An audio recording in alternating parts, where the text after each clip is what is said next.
Ассаламу алейкум, хайрлы шамлар, сайгылатыр телеканалының телесержілері. Бүгін информацион программасына серетесін студияда сіздер үшін мен Гүлсум Халилова. Чалшам невбетеке қырғыдақа içerisinde Қырым ве Қырым etrafında өзберген сон кевейен актуаль хаберлеріні музакер етмеге планлаштырды қадет одызыре. Орта болікні біз Қырым татар тілінде Қырым татарлармен алып барамыз ве чешіт меселеріні музакер етмеге тырышмақтамыз. Біз шымды жанлы бағда мұхбирамыз Роман Спиридонов зама информацион программаларында неақта тариф етежеклері қында біздерге тариф етмеге азыр. Роман, селям алейкум, ешітесін неақта тариф етежексіз бұл ақшам тавсилядлыча тариф ет. Алейкум селям Гульсум. Сегодня мы будем говорить о таких событиях. Верховная Рада признала незаконными так называемые местные выборы в оккупированном Крыму. За такое постановление проголосовали 276 народных депутатов. Парламент также обратился к членам законодательных органов других государств и международным парламентским организациям с призывом дать принципиальную оценку этим событиям, а также воздержаться от любых контактов с незаконными представителями оккупационных властей. Но эта реакция нашего парламента прошла спустя 2 недели после того, как эти незаконные местные выборы прошли на полуострове. Это состоялось еще 13 сентября. Там проходили довыборы. И оккупанты избрали так называемого главу Севастополя, выбирали так называемый горсовет этого города. Еще были там довыборы в Госсовет Крыма, как он так теперь называется, оккупантами. Расскажем и о реакции нашего Министерства иностранных дел на инициативу коллаборантов. Так, Министерство иностранных дел назвало очередным сезонным обострением марионеток Кремля предложение депутата Госдумы России от Крыма Руслана Бальбека сделать переговорную площадку по Нагорному Карабаху в оккупированном в Крыму. Вот в комментарии нашего МИДа сказано, что в течение 6 лет оккупации господин Бальбек так и не смог усвоить, что цивилизованное государство взаимодействует исключительно на основе международного права и его ключевого принципа уважения к территориальной целостности, государственному суверенитету страны. Я напомню, что после того, как в Нагорном Карабахе возобновились бои, Руслан Бальбек заявил, что в оккупированном Крыму готовы предоставить площадку для переговоров между Баку и Ереваном, но похоже, что ни в Армении, ни в Азербайджане даже его никто не услышал. Наш МИД отреагировал, назвав это сезонным обострением. Будем говорить и о том, как развивается ситуация с пандемией коронавируса на полуострове. Там все чаще людям отказывают в госпитализации из-за переполненных больниц и нехватки медиков. Некоторые с поражением легких, с пневмонией вынуждены лечиться дома с легкой формой COVID-19 тоже не госпитализируют. А тяжелых больных перебрасывают из больницы в больницу по всему Крыму, поскольку не везде есть места и не везде есть аппараты искусственной вентиляции легких. Оккупационная власть ежедневно публикует статистику. Так, сегодня, по их данным, 89 человек заразились коронавирусом и 4 человека от этой болезни умерло. Это рекордные цифры. Таких данных не публиковали оккупанты еще ни разу. Но, кстати, наши эксперты отмечают, что этим данным не всегда можно доверять, потому что они не учитывают статистику по заболеваемости вооруженных сил, которые расположены на территории оккупированного Крыма. Это закрытые данные. Поэтому наверняка больных там намного больше. И о том, что власти оккупационные не справляются с ситуацией, может говорить и тот факт, что был уволен так называемый министр здравоохранения Крыма Игорь Чемоданов, который не проработал в этой должности, вернее, проработал чуть больше года в этой должности. Вот о том, что оккупанты, о причинах коронавируса, распространения этой болезни на полуострове и о цифрах, которым можно доверять или нельзя, мы будем рассказывать в нашем сюжете, смотрите в наших сегодня вечерних выпусках. А на админ-границе с оккупированным Крымом наши военные установили систему видеонаблюдения за оккупантами. Камеры расставили таким образом, что там нет теперь слепых зон, и наши военные ежедневно и днем, и ночью в любых погодных условиях могут следить за противником и, следовательно, заблаговременно разоблачать намерения, как отметили в командовании Объединенных сил. Ну и еще одна новость для Крыма важна. Там пошли дожди, и оккупанты надеются, что это сможет как частично решить проблему. Но при этом еще сегодня пришла новость оттуда. Из России в оккупированный Крым прилетел самолет для увеличения осадков.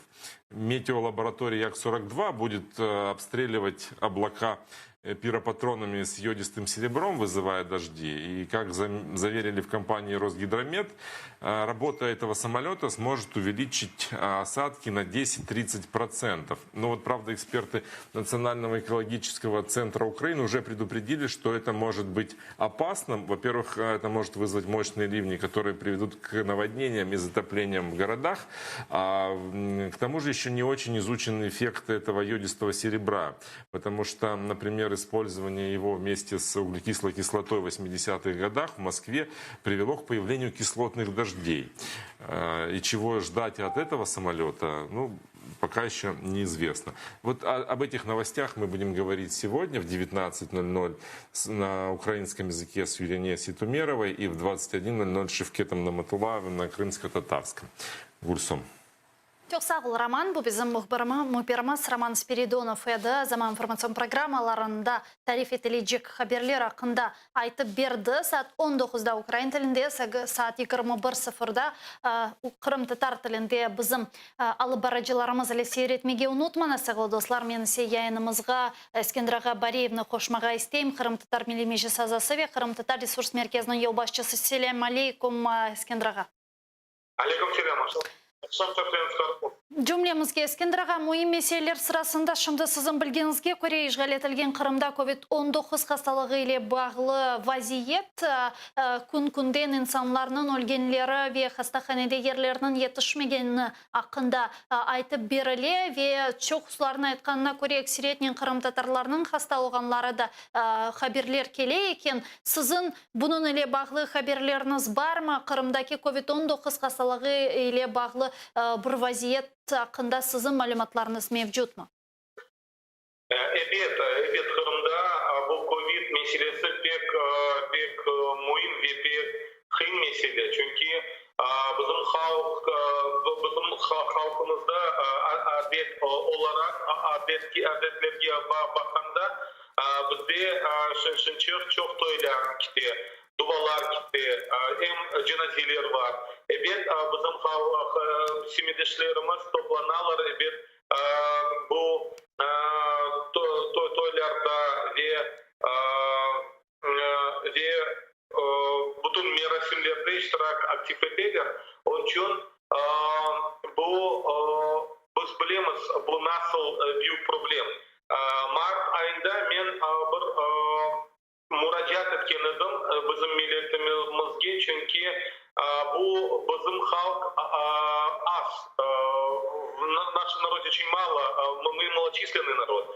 И нам очень важно беречь каждого человека, беречь каждого старика. И, соответственно, нам нужно соблюдать все те необходимые меры, которые не позволят распространению коронавирусной инфекции.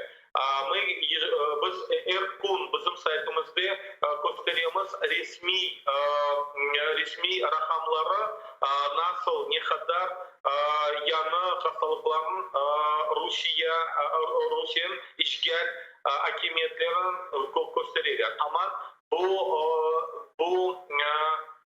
rakamların doğru değil. Çünkü bizde başka informasyon var. Ve bütün hastalıkhaneler dolu. Mesela Ahmetçik'te ikinci второй роддом полностью заполнен, инфекционные больницы заполнены, многие, которые заболевают непосредственно из наших соотечественников и из крымчан, их направляют либо в Красногвардейский район, либо в Красноперекопский, либо в Керчь. И поэтому это говорит еще о том, что выборочные подходы, потому что Симферополь, Ялта заполнены в основном теми людьми, которые приехали из Российской Федерации. Ну и мы вот в ближайшее время готовим такой вот дискуссионный клуб на тему вызовы коронавирусной инфекции для непосредственно граждан Украины, проживающих на оккупированной территории. И здесь мы как раз таки хотим рассмотреть и обсудить вопрос со специалистами в области инфекционных болезней и специалистами в области международного права, насколько Российская Федерация целенаправленно пытается скрывать те реалии, которые существуют сегодня в Крыму. Потому что диагнозы людям не ставят точные, а диагнозы ставят двусторонняя пневмония с двусторонним поражением легких. Поэтому, пользуясь случаем, я хочу обратиться к нашим соотечественникам и сказать, что пневмония, особенно когда идет массовое распространение сразу же одновременно в семье, она не может быть просто от простуды какой-то или от какого-то замораживания, охлаждения, а подобная пневмония, она имеет четкую вирусную природу, и, соответственно, поэтому в семье сразу несколько членов семьи могут заболеть одновременно, и, опять же, мы должны помнить, что это приводит к летальным исходам. Акатинде саглы достар, өзіңізді хорчалаңыз ве COVID-19 хасталығына жидей бақыңыз. Ескендіріға мені сізінен невбеттеке бойле глобаль суалер сырасында юз берген бір адисені ве бір тешеббюсіні музакер етмеге істейм. Сізінде білгеніңізге көре Украина президенті Владимир Зеленский кеченлері видеоконференцияда Европа парламентінің милlet векилері или yapılған видеоконференцияда Қырым бойынша, Қырым деоккупациясы бойынша халықара платформаның тызылығы ақында өзінің тешеббюслеріні айдынлатты. Келіңіз деңлейік, оның айтқанына ве бұл меселе өзерінде лаф етейік.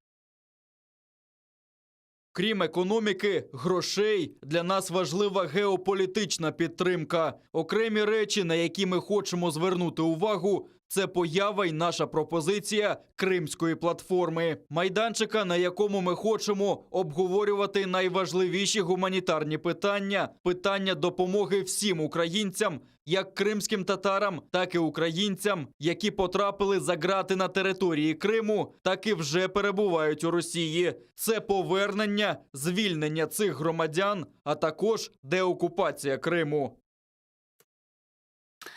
Ескендіріға бойле тешеббюсіні біз асында 6 жылдан берлі беклейміз. Вешімді оның түзілуі ақында енді бойле хаберлер пейда олмаға башлады. Сізінже, нейсе Қырым бойынша бойле платформа түзілейжек ме ве оның функциялары неден ибарет олмалы? Біріншіден, бұл Қырым ақында бір халықара платформа ақында Порошенко президент olarak Cumhurbaşkanı vakitinde o da çıkan edi, o da bir Kırım hakkında bir platform, halkara platforma için söyleyen edi. Evet, şimdi biraz gerek bizlerge anlanmağa birinciden platforma bu kruг друзей, ya da dostların bir tügeri. Çünkü в этой платформе как раз-таки должны участвовать та коалиция или те страны, те государства, общественные организации, правозащитные организации, которые объединяются вокруг одной цели, цели восстановления целостности Украины и защиты прав человека и непосредственно, конечно же, скажем, деоккупация Крыма. И об этом заявлял, как я уже сказал, заявлял в свое время Порошенко, понимая о том, что формат по деоккупации Крыма он не может существовать до тех пор, пока в нем не будет принимать участие Российская Федерация. То есть мы должны понимать разницу между форматом и платформой. Вот платформа за деоккупацию Крыма – это круг друзей, которые должны объединиться для того, чтобы усиливать санкции в отношении Российской Федерации, в отношении тех чиновников, которые совершают преступления в отношении наших граждан, непосредственно в Крыму. И поэтому, конечно же, данные действия, они должны давно проводиться. Нельзя сказать о том, что вот сейчас президент Зеленский заявил об этом, и только сейчас началась эта работа. Ведь на самом деле все дипломатические ведомства Украины, они прорабатывали это направление. Ну и, конечно же, мы со своей стороны, как общественники, как представители Меджлиса крымско-татарского народа, также работали и работаем в этом направлении, как взаимодействие с Министерством иностранных дел Украины, так и взаимодействие с диаспорами. И, к примеру, само движение Liberate Crimea, это «Освободите Крым», которое мы пытаемся развивать снизу вверх, это как раз-таки одно из направлений общественной инициативы во всех уголках земли для объединения в борьбе за деоккупацию Крыма и защиты прав как коренного крымско-татарского народа, так и граждан Украины на территории оккупированного Крыма. Мен шуны сорамага истейм. Мына бу платформанын тизилежиге актайында ilk defa айтмайлар. Sadece Zelenskiy'nin bu çalışıp müddeti devamında bir çok kere айтылды. Fakat nasıl şekilde olacağını da belgilemediler. Kırım Tatarlarının meclisinin bu mesele üzerinde laf edileceğini umut etesiniz mi? Çünkü laf edilmeli Kırım Tatarlarının bağlı ve Kırım Tatarlarsız Kırım değil. Kene de umut etesiniz mi sizge müracaat edeceklerine, laf edeceklerine nasıl tekliflerde bulunur ediniz? Но менде хаберам шичипьев, да, давет этметлеролар, хунтатар мени мечлиске, я да башка тешкилатларга, аман мен иштем тек сос, бу вакытында тек сос, эбет Зеленский чыкты Авропан мемлекеттерин арасында ve bu tekliften çıktı. Aman platformadan fayda olacak eğer Ukrayna'da bir strateji olmak gerek. Çünkü platforma bu strateji içinde olmak gerek. То есть нельзя говорить только о платформе, не видя поэтапные шаги реализации тех планов и реализации стратегии, роль которую будет играть непосредственно платформа. Потому что когда мы говорим о платформе, это совокупность, еще раз повторюсь, совокупность стран, партнеров, общественных организаций, политиков и так далее, которые должны четко понимать, что они должны предпринимать, чтобы приблизить тот день и тот час к оккупации Крыма. И поэтому здесь, я думаю, что заявления Зеленского, они, конечно же, дают серьезный посыл украинским чиновникам, которые ответственны за разработку стратегии по деоккупации Крыма и реинтеграции Крыма. И, соответственно, подобные заявления, они должны ускорить процессы подготовки стратегии и, соответственно, непосредственных действий после того, как будут разработаны операционные планы. Как будет формироваться платформа, какие шаги будут предприниматься, через какие сроки или какие индикаторы. Вот это очень важные вещи. Buna anlayayım. Ya buna İskender Ağa şunu sormağa isteyeyim. Elbette ki bizni destek etken devletlerinin bir arada toplanması ve Kırım deokkupasyasını bir şekilde nasıl bir şekilde olacağı da belli değil ama müzakere etmesi mühim. Fakat bu bizi destek etken ülkeler zaten bizlerini destek ete. Onlar zaten Ukrayna territorial bütünlüğü hakkında aytalar. Zaten onlar Kırım'ın işgalini kabul etmegenlerini ve bunun kanunsuz olganını, özlerinin hareketlerinin olsun rezolüsiyalarını destek etkeni vakit aytalar. Yani onların toplaşıp kene bu meselelerini kabul etmegenlerini aytması ne fayda Rusya bu platformada iştirak etmeyecek olsa?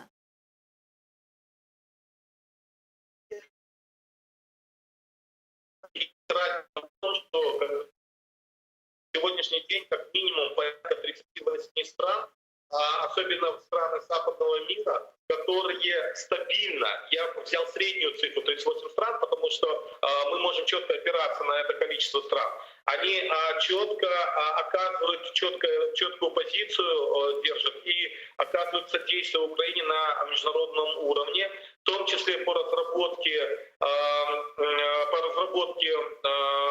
резолюций Генеральной Ассамблеи ООН, непосредственно вынося как совместный документ.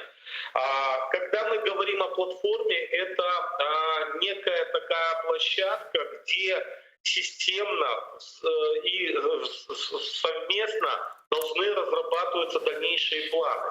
И здесь как раз-таки уже Украина только должна быть инициатором или локомотивом работы данной платформы. А вот совместные действия и работа должна, конечно, осуществляться сообща для того, чтобы понимать, какие действия должны быть предприняты, чтобы Российская Федерация все-таки оставила Украину в покое. Мында суал асылында бұл кібі платформаның семерелі яне эффектив олачағы мы? Чүнке шынды сіз көресіз, Дағлы Қарабақта yüz берген адиселер ве Дағлы Қарабақның вазиеті ве о анда болынған даванын чезілуі үшін Минск аңлашмасы бар еді, ал 26 жылдан берлі. Фақат оның ичбір ішке кетірмегені бүгін yüz берген адиселер нәтижесінде біз көреміз. Сіздің білгенізге көре Дағлы Қарабақта бұл адиселер башлағанымен, енді нейсе Украинаның тыш ішлері назерлегенде өзінің позициясына бойлы ашкар еттілер. Дмитрий Кулебаның айтқанына көре Украина Азербайджанның территориаль бүтінлігіні дестеклей келіні сон деңлейік. Ми послідовно підтримували територіальну цілісність Азербайджану, так само, як Азербайджан підтримував нашу територіальну цілісність в міжнародно визнаних кордонах. І цей принцип залишається для нас абсолютно незмінним.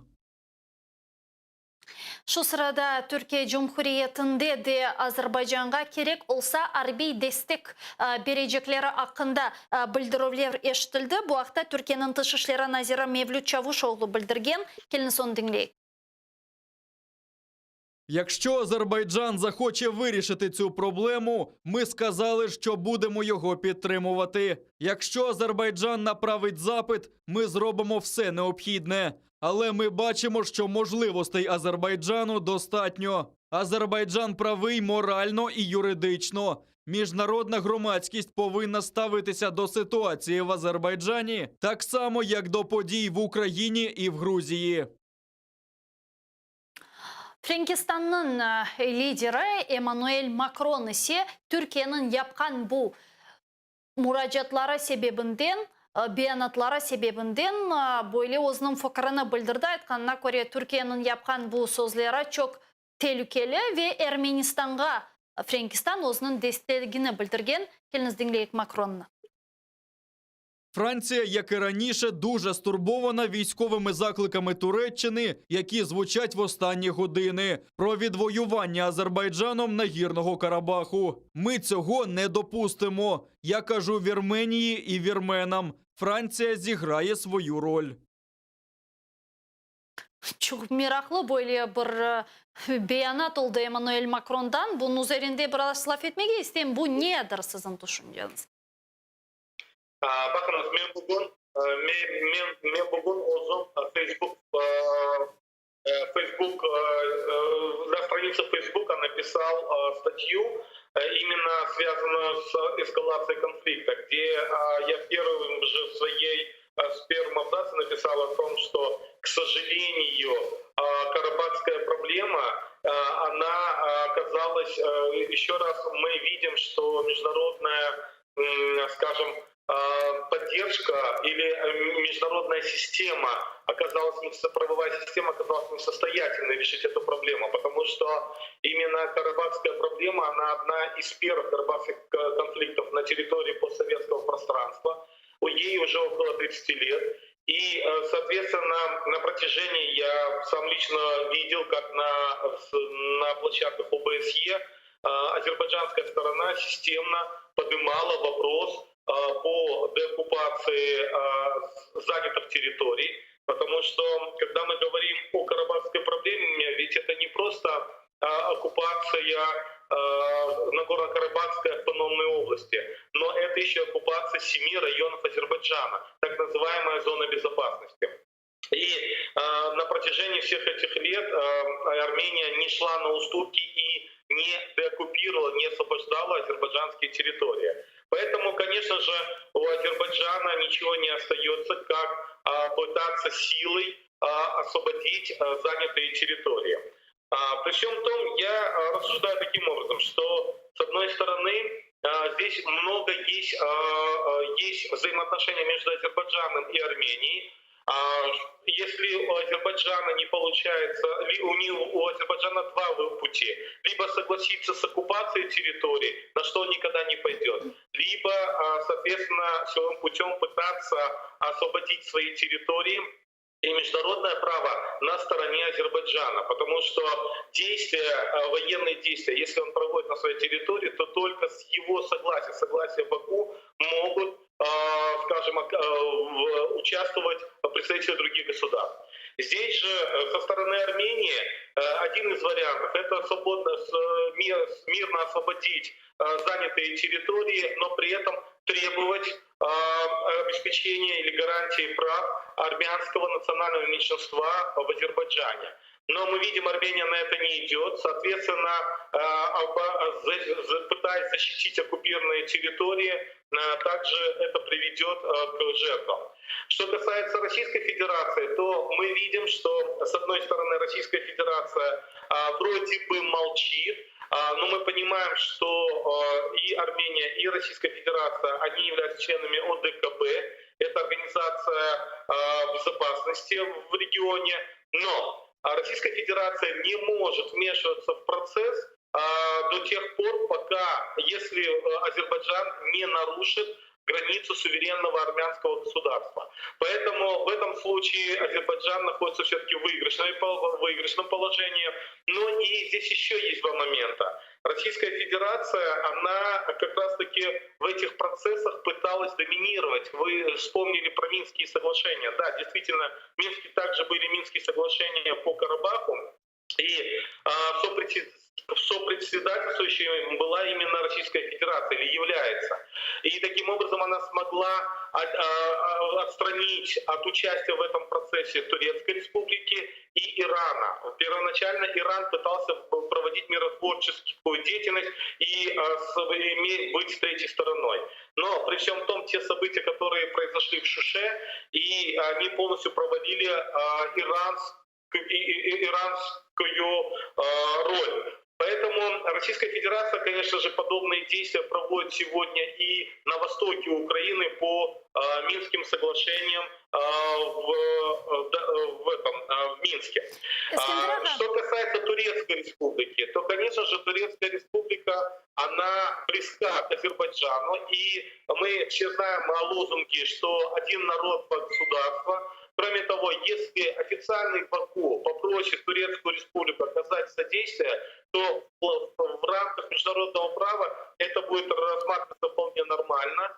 И также подобными, скажем, своим активным участием в защите Азербайджана, то Турция может получить, на мой взгляд, право участия в миротворческом процессе. То есть создать друг. Çok vaxtımız yox. Eskender ağa, çox vaxtımız yox. Men şunu soramağa istəyəm, bu Qırım ilə bağlı bir soru. 1,5 daqiqamız qala. Baxınız, çoxsu böyle siyasetşünasların, ekspertlerin aytqanına görə Azərbaycanın bugün Dağlıq Qarabağ yönelişində yapqan bu qurtarı fəaliyyəti çox vaxtınca oldu. Çünki Rusiya şimdi anda kırıp olamı, o DKB ve ilahri siz de ayttınız. Çünki Ermenistan'a ilan etilgen bir cenk yoktur. Ve vaxtınca oldu. Mına Rusiya zayıflaşqanının iqtisadi cihetten, siyasi cihetten, diplomatik olsun Kırım için biz nasıl misal bundan çıkarmak gerekmiz? Yani Kırım'ı da böyle şekilde azat etülü ihtimali var mı? Что принимает непосредственно Российская Федерация? Устами так называемого депутата Госдумы они начинают предлагать некую мирную площадку для переговоров непосредственно милитаризованный оккупированный Крым. То есть у Российской Федерации одна задача легитимизировать Крым, оккупированный Крым, который она аннексировала или совершает попытки аннексии. Поэтому с нашей стороны, во-первых, должна быть четкая позиция Украины, поскольку если мы хотим, чтобы Украину поддерживали государства в ее целях восстановления целостности своих границ и целостности государства, то Украина должна быть принципиальной в этом вопросе в отношении карабахской проблемы, в отношении отношении Азербайджана, в отношении Грузии и в отношении Молдовы. И здесь идет четкая линия, и все эти конфликты между собой похожи, за исключением Крыма, где Крым был полностью, и происходит попытка аннексии Крыма со стороны Российской Федерации. Поэтому в данном случае Украина должна четко придерживаться просто международного права, тех конвенций, которые существуют, и, соответственно, призывать, конечно, к мирному урегулированию данного вопроса.